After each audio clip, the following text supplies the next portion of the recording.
Hoje vou contar a história de Lúcia Martins, uma mulher cuja vida foi marcada por um segredo que permaneceu oculto por quase 7 décadas.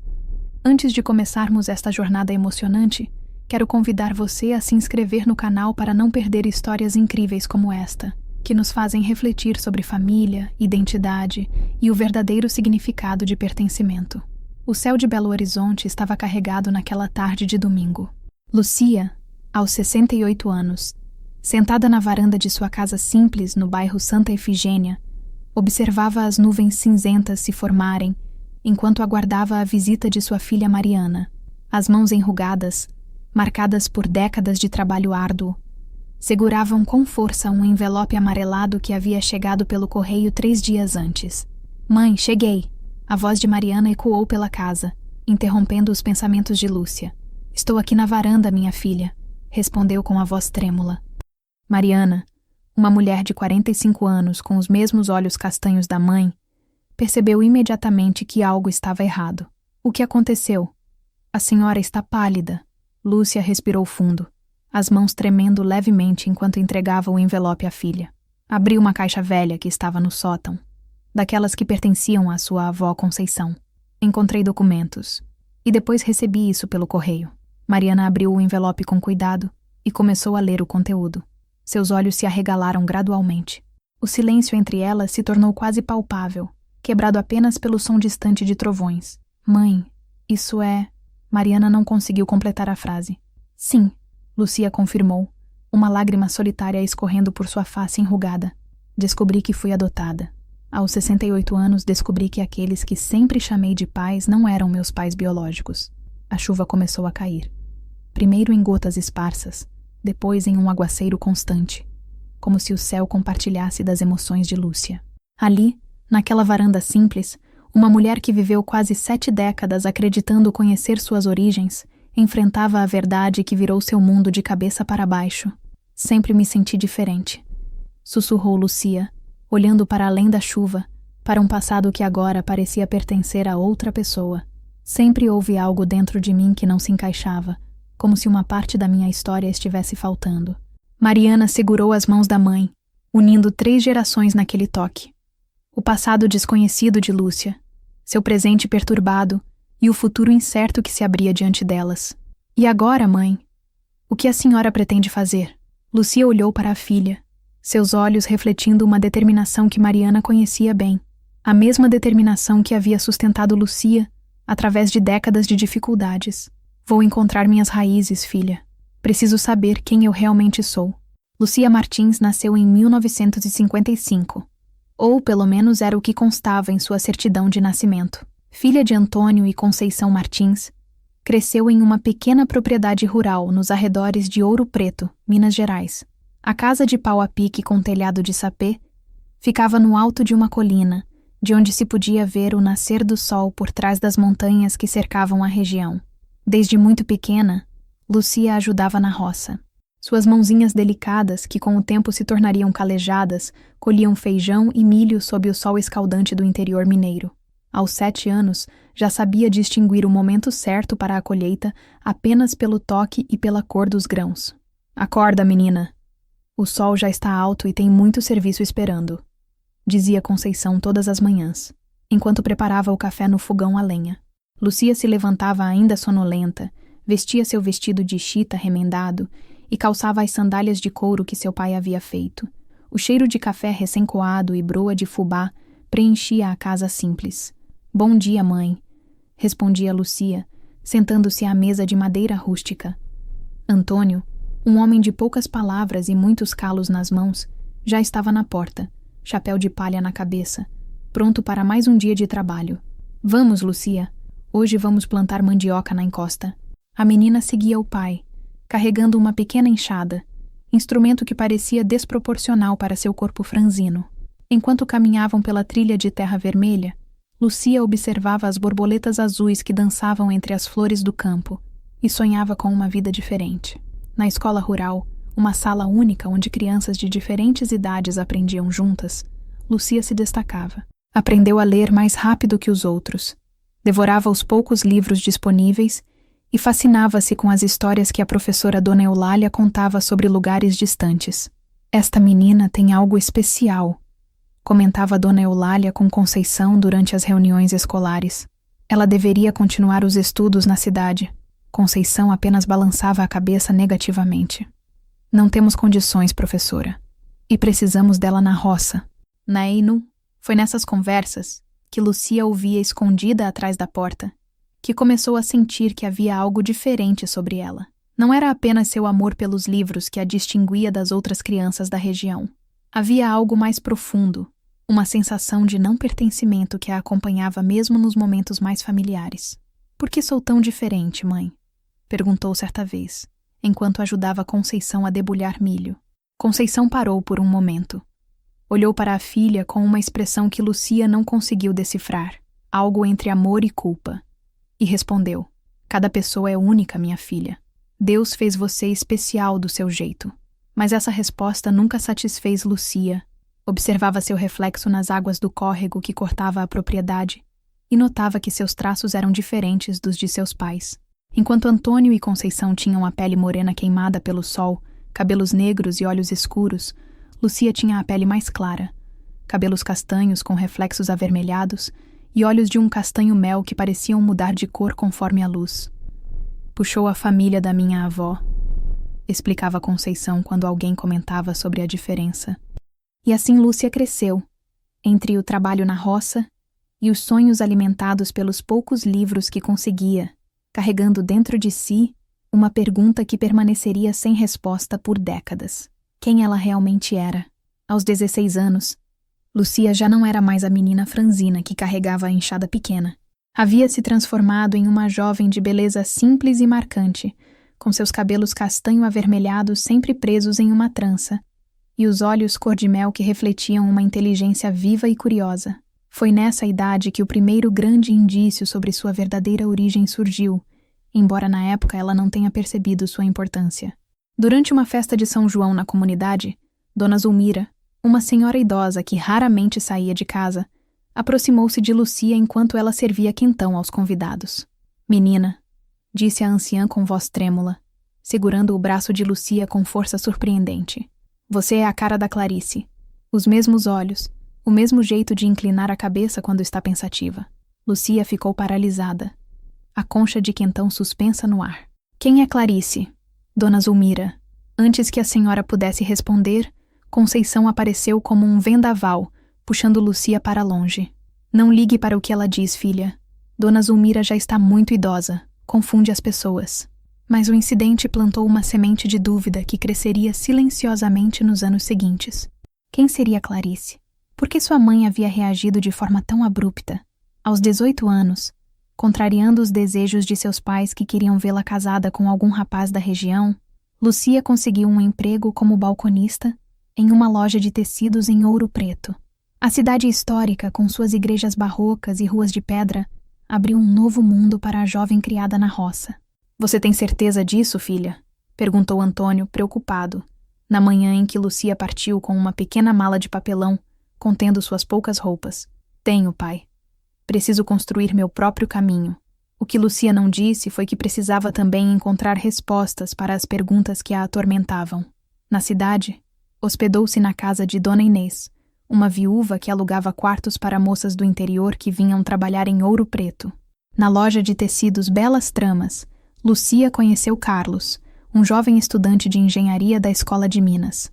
Alto, de ombros largos e sorriso fácil, Carlos ficou encantado com a beleza natural e a inteligência da balconista. "Você deveria estudar, Lucia", dizia ele durante seus encontros no Café Gerais, onde passavam horas conversando sobre livros, sonhos e o futuro. "Tem uma mente brilhante." Com o incentivo de Carlos, Lúcia começou a frequentar aulas noturnas para completar seus estudos. Foi durante uma dessas aulas que conheceu a professora Helena, uma senhora elegante que lecionava literatura e que, inexplicavelmente, parecia ter um interesse especial por Lucia. "Você me lembra alguém que conheci há muitos anos", comentou Helena certa noite após a aula. Uma jovem cheia de sonhos e determinação. "Quem?" perguntou Lúcia, sentindo um estranho frio na espinha. "Não importa agora", respondeu Helena com um sorriso enigmático. "O importante é que você continue estudando." O conhecimento é a única coisa que ninguém pode tirar de você. Os meses em Ouro Preto se transformaram em anos. Lúcia concluiu seus estudos, continuou trabalhando na loja de tecidos e seu relacionamento com Carlos floresceu. Quando ele se formou e recebeu uma proposta de emprego em Belo Horizonte, pediu Lúcia em casamento. Vem comigo, Lúcia. Vamos construir uma vida juntos na capital. O casamento foi simples, realizado na pequena capela de São José, nos arredores de Ouro Preto. Antônio e Conceição compareceram, visivelmente emocionados. Durante a cerimônia, Lúcia notou que sua mãe chorava mais do que seria esperado, como se aquelas lágrimas carregassem um peso maior que a simples emoção de ver a filha se casar. Na festa modesta que se seguiu, realizada no quintal da casa de Dona Inês, um momento marcante ocorreu. Enquanto cortava o bolo de casamento, Lúcia ouviu uma conversa entre duas senhoras idosas que não reconheceu, provavelmente parentes distantes de Carlos. A noiva é muito bonita, disse uma delas, mas não se parece em nada com os pais. Dizem que ela foi adotada, respondeu a outra em um sussurro que, no entanto, chegou aos ouvidos de Lúcia. Mas ninguém toca no assunto. O garfo com que Lúcia cortava o bolo caiu no chão, fazendo um ruído metálico que atraiu a atenção dos convidados. Ela sorriu, disfarçando seu choque, e continuou com as festividades como se nada tivesse acontecido. Naquela noite, enquanto Carlos dormia no quarto de hotel onde passariam sua primeira noite como casados, Lúcia ficou acordada, olhando pela janela as luzes de Ouro Preto. As palavras que ouvira ecoavam em sua mente. Dizem que ela foi adotada. Seria possível? Teria sido esse o motivo pelo qual sempre se sentiu diferente? Por que seus pais nunca haviam mencionado isso? E quem seria Clarice, a mulher mencionada por Dona Zulmira anos antes? Lúcia decidiu que perguntaria diretamente a seus pais na primeira oportunidade. Mas o destino tinha outros planos. Uma semana após o casamento, antes que pudesse confrontá-los, recebeu a notícia de que Antônio havia sofrido um derrame e estava hospitalizado em estado grave. Belo Horizonte, 1980. Lúcia e Carlos se estabeleceram em um apartamento modesto no bairro Santa Efigênia. Ele trabalhava como engenheiro em uma construtora, enquanto ela conseguiu um emprego como secretária em uma escola estadual. A vida na capital mineira era muito diferente da simplicidade do interior. Mas Lúcia se adaptou com a mesma determinação que sempre demonstrou. A notícia do derrame de Antônio havia mudado os planos de Lúcia de confrontar seus pais sobre sua possível adoção. Durante os meses que se seguiram, dividiu seu tempo entre o novo emprego, a adaptação à vida de casada e as frequentes viagens a Ouro Preto para visitar o pai, que ficara com sequelas permanentes do derrame. Como ele está hoje? Perguntava Carlos sempre que Lúcia retornava dessas visitas. Igual, respondia ela com tristeza. Reconhece as pessoas, mas não consegue falar direito. Fica frustrado por não conseguir se expressar. Maestro. Em uma dessas visitas, enquanto ajudava Conceição a organizar alguns documentos antigos para solicitar a aposentadoria por invalidez de Antônio, Lúcia encontrou uma caixa de madeira entalhada escondida no fundo de um baú. "O que é isso, mãe?" perguntou, mostrando a caixa. Conceição empalideceu. Naquela noite, quando todos dormiam, Lúcia voltou silenciosamente à sala onde o baú estava guardado e abriu a caixa de madeira entalhada. Dentro, encontrou um pequeno embrulho de tecido. Com as mãos trêmulas, desdobrou o pano amarelado pelo tempo e descobriu uma medalha de Nossa Senhora Aparecida, um envelope envelhecido e uma mecha de cabelo avermelhado, amarrada com uma fita azul desbotada. O coração de Lúcia acelerou quando abriu o envelope. Dentro havia uma carta escrita à mão, datada de 1955, o ano de seu nascimento. A letra era delicada, feminina, mas a tinta havia desbotado em algumas partes, tornando difícil a leitura completa.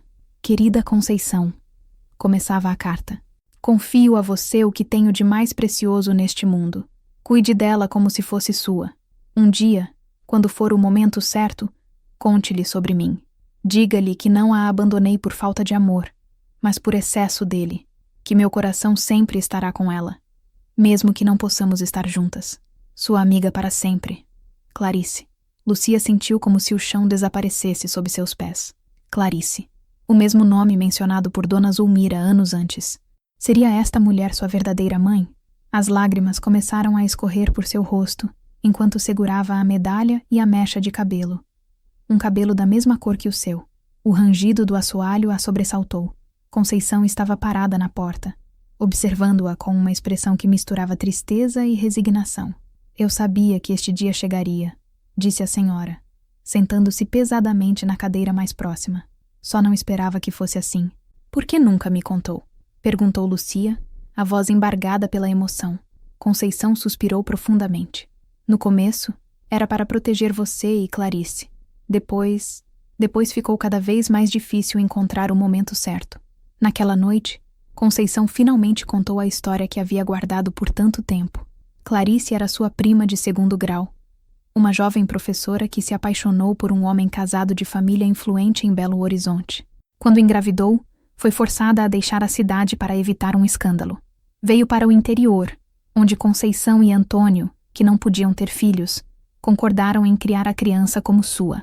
Ela ficou conosco até você nascer, explicou Conceição. Depois partiu para o Rio de Janeiro, prometendo nunca interferir, para que você pudesse ter uma vida tranquila. E ela ainda está viva? Perguntou Lucia, o coração acelerado. Não sei, minha filha.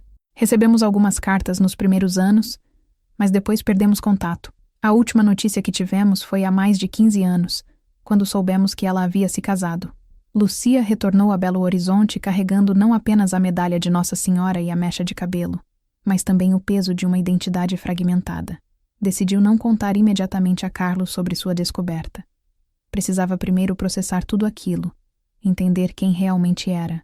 Os anos seguintes foram de mudanças significativas. Em 1982, Lucia deu à luz sua primeira filha, Mariana. Olhando para o bebê em seus braços, com os mesmos cabelos avermelhados que os seus, sentiu uma conexão com Clarice, que nunca havia experimentado antes. Agora entendo, sussurrou para o bebê adormecido. Entendo o que significa amar alguém mais que a própria vida. 3 anos depois, veio o segundo filho, Pedro. A família estava completa, e Lúcia encontrou na maternidade uma nova compreensão sobre sua própria história. Ainda assim, a ausência de respostas sobre Clarice permanecia como uma ferida aberta. Em 1990, Antônio faleceu após complicações de um segundo derrame. No funeral, realizado no pequeno cemitério próximo à propriedade rural onde Lucia cresceu, ela observou o caixão descer à terra com sentimentos conflitantes. Aquele homem, que não era seu pai biológico, havia lhe dado amor, proteção e valores que carregaria por toda a vida. Ele te amava como uma filha de verdade, disse Conceição, segurando a mão de Lucia enquanto jogavam flores sobre o caixão. Nunca duvide disso. Eu sei, mãe. E ele sempre será meu pai. Após a morte de Antônio, Conceição vendeu a pequena propriedade e mudou-se para Belo Horizonte, para um apartamento próximo ao de Lucia e Carlos. Os anos seguintes foram de relativa tranquilidade, com Lúcia dividindo seu tempo entre o trabalho, agora como coordenadora administrativa da escola, a criação dos filhos e os cuidados com Conceição, que começava a apresentar problemas de saúde. Em 1998, durante uma limpeza no apartamento de Conceição, Lucia encontrou uma caixa de sapatos contendo mais cartas de Clarice, datadas até 1975. Nas cartas mais recentes, Clarice mencionava que havia se casado com um médico chamado Roberto e morava em São Paulo. Tinha 2 filhos e trabalhava como professora universitária de literatura. Por que escondeu estas cartas de mim? Perguntou Lúcia, sentindo uma mistura de mágoa e esperança. Conceição, agora com a saúde fragilizada e a mente nem sempre lúcida, respondeu com sinceridade. Tinha medo de te perder, filha. Medo que você a procurasse e me esquecesse. Lucia abraçou a mulher que a criou, sentindo o corpo frágil tremer sob seus braços. Nunca poderia esquecer você, mãe. Nunca.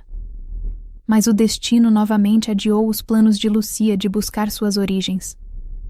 Conceição foi diagnosticada com Alzheimer, e os anos seguintes foram dedicados a cuidar dela, observando com dor a memória da mãe adotiva se esvair gradualmente, até que em 2005, Conceição faleceu sem reconhecer mais ninguém ao seu redor. O ano de 2023 encontrou Lúcia aos 68 anos, aposentada após 3 décadas trabalhando na mesma escola. Carlos, também aposentado, dedicava-se ao jardim do apartamento onde viviam e a pequenos projetos de marcenaria. Mariana, agora com 41 anos, era médica pediatra e morava em um bairro próximo com o marido e 2 filhos. Pedro, 38 anos, havia se mudado para São Paulo, onde trabalhava como engenheiro de software. A vida de Lucia parecia completa. Tinha uma família amorosa, saúde razoável para sua idade e estabilidade financeira, mas o mistério sobre suas origens permanecia como uma questão não resolvida. Um capítulo inacabado de sua história. Após a morte de Conceição, Lúcia havia guardado todas as cartas e objetos relacionados a Clarice em uma caixa, que mantinha no fundo do armário. Ocasionalmente, relia as cartas, tentando imaginar como seria sua mãe biológica, se ainda estaria viva, se pensaria nela. Foi Mariana quem, sem saber, deu o impulso que Lucia precisava para finalmente buscar suas origens. Mãe, você já pensou em fazer um desses testes de DNA que estão tão populares? Perguntou durante um almoço de domingo. Pedro fez e descobriu que temos ancestrais indígenas e italianos. A ideia do teste de DNA acendeu uma luz na mente de Lucia. Talvez fosse possível encontrar parentes biológicos através desse método. Com a ajuda de Mariana, fez o teste e enviou para análise. Enquanto aguardava os resultados, decidiu organizar todas as informações que tinha sobre Clarice. Vou te ajudar, mãe. Ofereceu-se Mariana, quando Lúcia contou sobre seu plano. Podemos pesquisar nos registros da universidade em São Paulo. Se ela era professora, deve haver alguma informação. Durante semanas, mãe e filha trabalharam juntas, reunindo pistas, fazendo ligações, enviando e-mails. Descobriram que Clarice Oliveira havia realmente lecionado literatura brasileira na USP entre 1980 e 2000. Conseguiram até uma foto antiga do departamento, onde uma mulher de meia-idade com cabelos grisalhos, mas ainda com reflexos avermelhados, sorria discretamente para a câmera.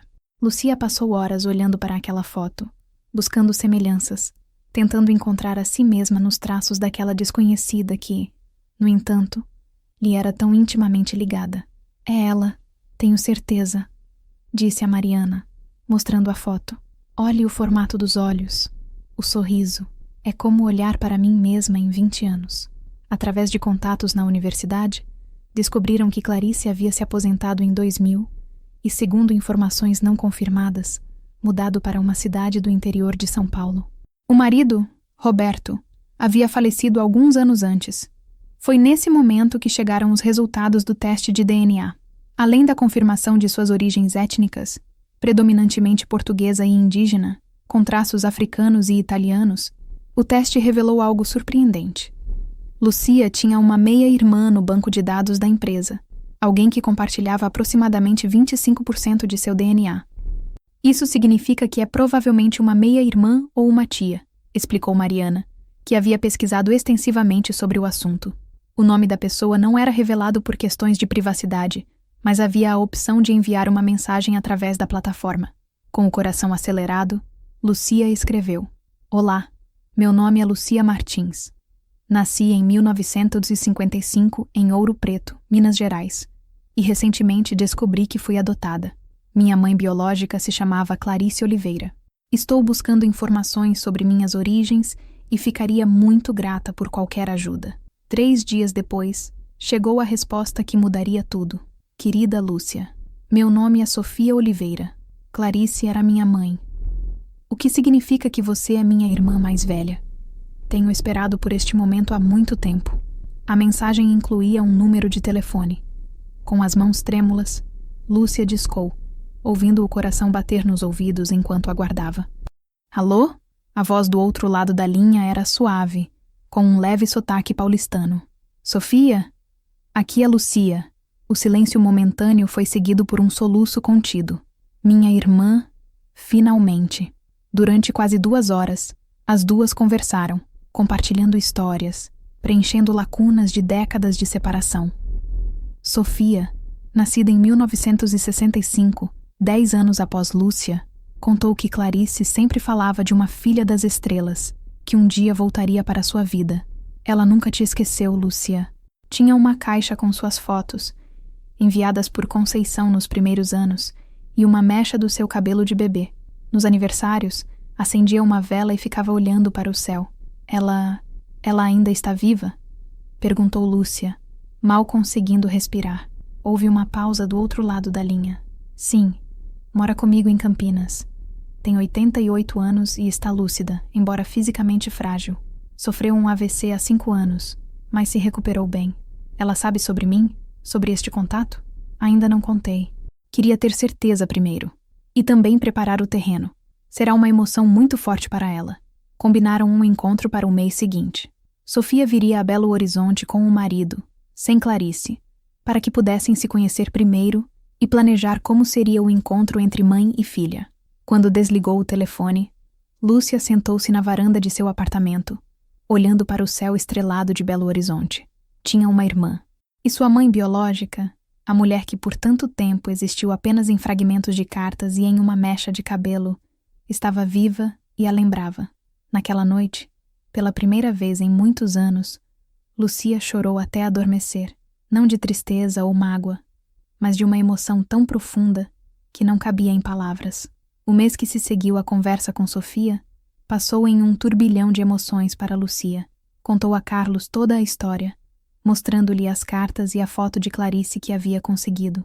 Você sempre soube que havia algo diferente em sua história, disse ele, segurando suas mãos. Agora finalmente poderá completar esse quebra-cabeça. Mariana e Pedro foram igualmente apoiadores. Pedro até antecipou uma viagem que faria a Belo Horizonte para estar presente quando Sofia chegasse. Quero conhecer minha tia, disse ele, com o entusiasmo que sempre o caracterizou. No dia combinado, Lúcia acordou antes do amanhecer. Escolheu cuidadosamente uma blusa azul turquesa, a cor favorita de Clarice, segundo Sofia havia mencionado, e prendeu os cabelos, agora mais grisalhos que avermelhados, em um coque simples. Olhou-se no espelho, buscando traços de Clarice em seu próprio rosto. O encontro foi marcado para um café no bairro da Savassi. Lúcia chegou meia hora antes, acompanhada por Carlos. Sentaram-se em uma mesa ao ar livre, de onde podiam observar as pessoas que passavam. Está nervosa? Perguntou Carlos, notando como ela não parava de arrumar os talheres sobre a mesa. Como nunca estive, admitiu Lúcia. É como se toda a minha vida tivesse sido uma preparação para este momento. Às 10 horas em ponto, Lúcia viu um casal se aproximando. A mulher, de estatura média, cabelos castanhos com mechas grisalhas e olhos idênticos aos seus, olhava ansiosamente ao redor. Quando seus olhares se encontraram, houve um momento de reconhecimento instantâneo. Lúcia! Chamou a mulher, parando a alguns passos da mesa. Lúcia levantou-se, as pernas trêmulas. Sofia? O abraço que se seguiu foi como encontrar uma parte perdida de si mesma. Embora nunca tivessem se visto antes, havia uma familiaridade inegável entre elas, nos gestos, no formato do rosto, na maneira como inclinavam a cabeça ao sorrir. Não posso acreditar que finalmente estamos nos conhecendo, disse Sofia, os olhos marejados. Mamãe vai ficar tão emocionada. Apresentações foram feitas. O marido de Sofia, Ricardo, um homem de expressão gentil, cumprimentou Lúcia e Carlos com calorosos apertos de mão. Sentaram-se todos à mesa e por horas conversaram como se fossem velhos amigos que se reencontravam após longa ausência. Sofia trouxe um álbum de fotos, mostrando imagens de Clarice ao longo dos anos. Jovem professora, mãe de família, avó orgulhosa. Em cada foto, Lúcia podia ver traços que reconhecia em si mesma e em seus filhos. Esta foi tirada no ano passado, no aniversário dela, disse Sofia, mostrando a foto mais recente. Lúcia observou a imagem de uma senhora de cabelos completamente brancos, sentada em uma cadeira de jardim com um livro no colo. Apesar da idade avançada, os olhos de Clarice mantinham o mesmo brilho inteligente que Lúcia via em suas próprias fotos. Ela gosta de ler no jardim todas as manhãs, explicou Sofia. Diz que as palavras ganham outro significado sob a luz do sol. Lúcia sorriu, reconhecendo nesse hábito algo que também fazia. Eu também prefiro ler ao ar livre. Sempre achei que era uma excentricidade minha. Vocês são tão parecidas, comentou Sofia. Não apenas fisicamente. Mamãe também tem essa maneira de organizar as coisas em listas, de arrumar os livros por cor, de preferir chá a café. Cada pequena semelhança mencionada era como uma confirmação para Lúcia. peças que finalmente se encaixavam no quebra-cabeça de sua identidade. Ao final do encontro, combinaram que Lucia e Carlos iriam a Campinas na semana seguinte para o tão esperado encontro com Clarice. Sofia explicou que já havia contado à mãe sobre o contato, em uma conversa emocionante. Ela chorou por horas, relatou Sofia. Depois ficou em silêncio, olhando para o céu. Quando perguntei o que estava pensando, ela disse: "Estou agradecendo por viver o suficiente para este momento." Na viagem para Campinas, Lucia levou consigo a medalha de Nossa Senhora Aparecida, que encontrara na caixa de Conceição tantos anos antes. Também levou um álbum com fotos suas ao longo da vida. Infância na roça, adolescência em Ouro Preto, casamento, o nascimento dos filhos, momentos com os netos. "Quero que ela saiba que tive uma vida boa", explicou a Carlos durante a viagem, que o sacrifício que ela fez não foi em vão.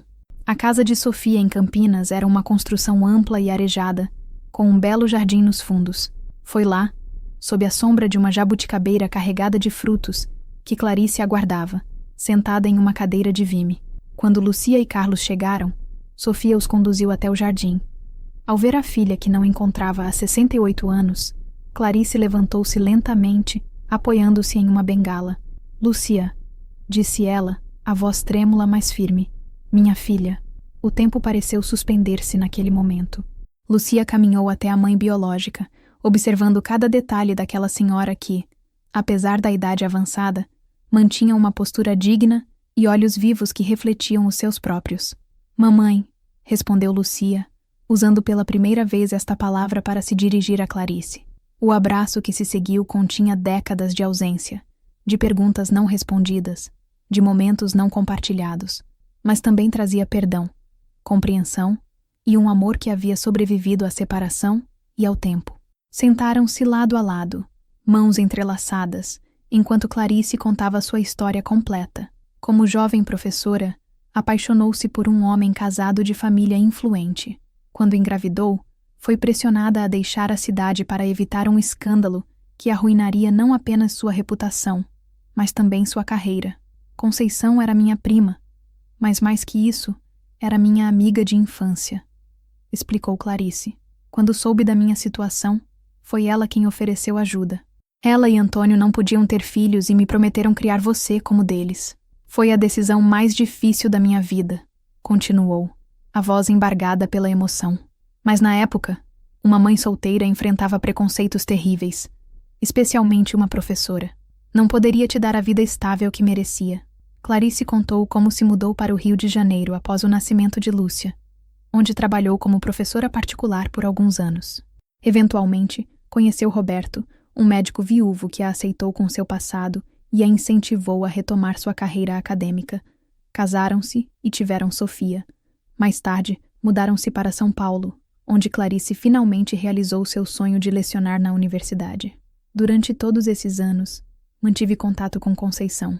Ela me enviava fotos suas e me contava sobre seu desenvolvimento.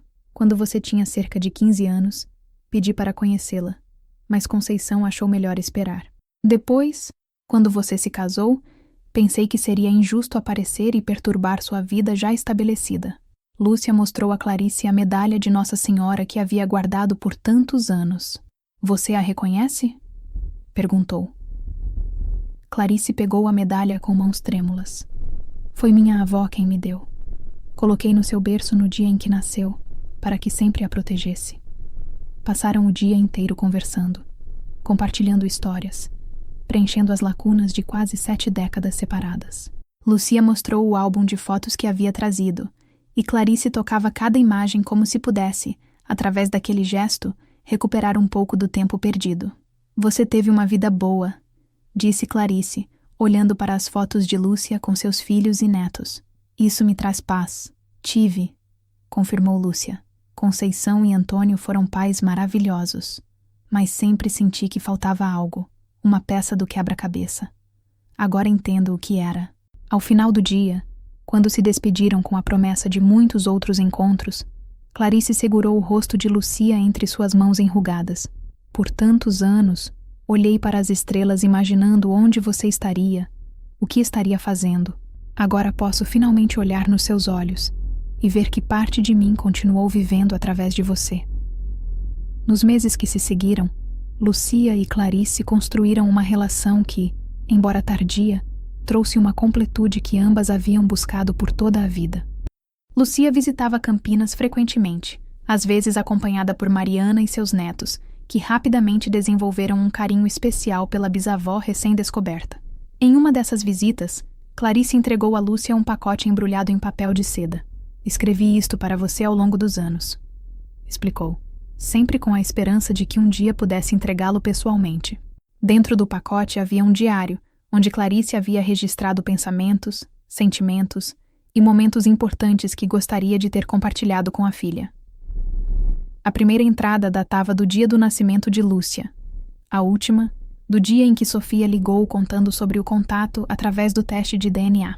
Na noite de seu retorno a Belo Horizonte, sentada na varanda de seu apartamento, Lucia abriu o diário e começou a ler.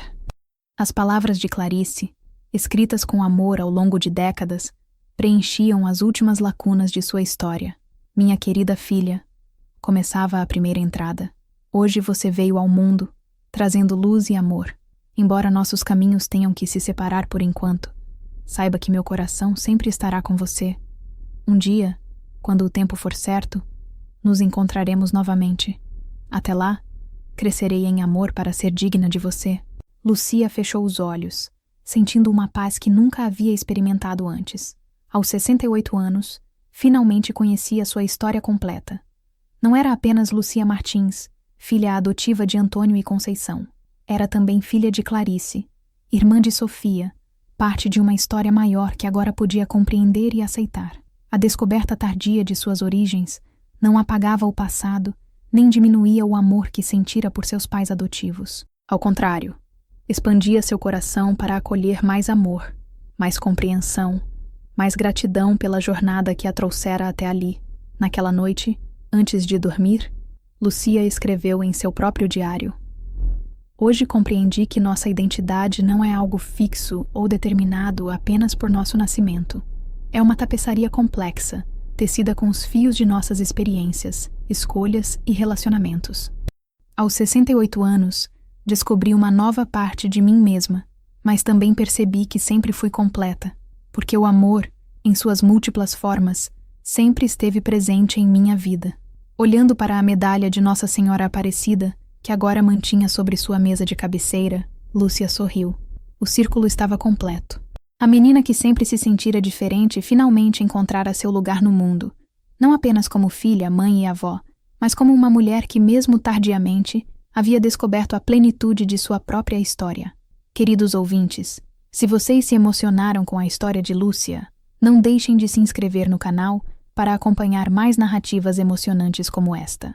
Deixem seus likes e comentários compartilhando se já conheceram histórias semelhantes de descobertas tardias que transformaram vidas. Lembrem-se que cada história tem seu tempo certo para ser revelada e que o amor verdadeiro transcende laços de sangue e permanece através das gerações. Até a próxima. Oh,